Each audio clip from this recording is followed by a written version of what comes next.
What's up, everybody? It's your boy Coach Turbo, and I'm just back with some heat for you. That's it. I'm just back with some heat. You know, today we talking about hamstrings. But before we even jump into that, subscribe to this YouTube channel, like this video, comment under this video, and then go over to Instagram and follow me at Turbo Spalding. Go ahead and share this video with somebody today because we might help strengthen somebody's hamstrings. We might help take away a little bit of low back pain. We might help them reposition their pelvis. We might help them get some new information that they did not know about.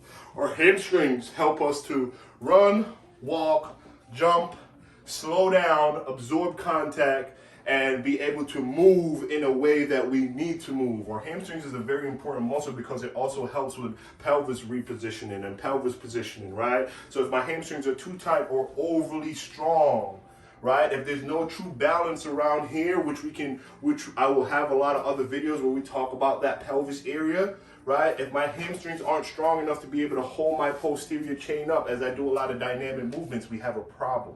Okay, so now we're going to come into some exercises that you guys can do right from home. So we're just going to start with a basic one here, and then I'll go through my progressions for these exercises. So first exercise, the only thing you need for the setup is a towel, okay, and the floor.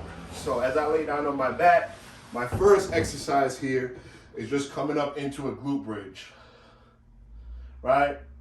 And then I come down from there. We can build that up for about 2 sets of 30 seconds, okay? And then you progress how you need to from there. After that, we'll progress that drill. So we'll go single leg. We'll hold that position.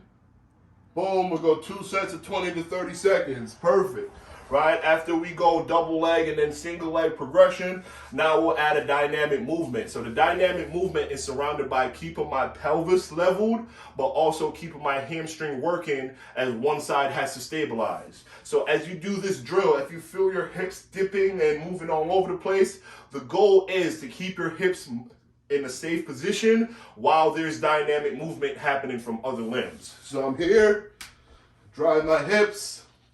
Hips remain nice and still. Hips remain nice and still. Hips remain nice and still. So we'll go 2 sets of about 20 reps, 10 and 10, and then you guys progress from there. After we go there, now we want to come into some strengthening exercises, some additional strengthening exercises. So this will be the first level for an eccentric slide out. So from here, I assume my glute bridge position. I drive all the way out while maintaining my hip thrust, right? I want to be on a lot of time under tension, all the way, and then I'll come to the ground. I'll come back up. I'll drive all the way out, all the way, while maintaining my good hip extension, and boom. So from there, I would recommend people start on the lower end of reps here because especially if you're new to a lot of like hamstring training, please do the other progressions first before you want to hop into this exercise, okay? So start on the lower end of your reps and sets, so maybe 2 sets of 5 to 10 just to kind of feel how it feels on your hamstrings, and now we'll progress to the next drill. So, hips up, I'm gonna slide all the way out with a lot of seconds under tension. Then I'm gonna bring my heels back, okay? So I'm gonna slide all the way out. I'm gonna drive and bring my heels back, okay? So that is another exercise that you have to take your time with the progression, right? So please just understand that everything is a progression and you don't need to be in a rush because if you lift through the progressions, we're actually keeping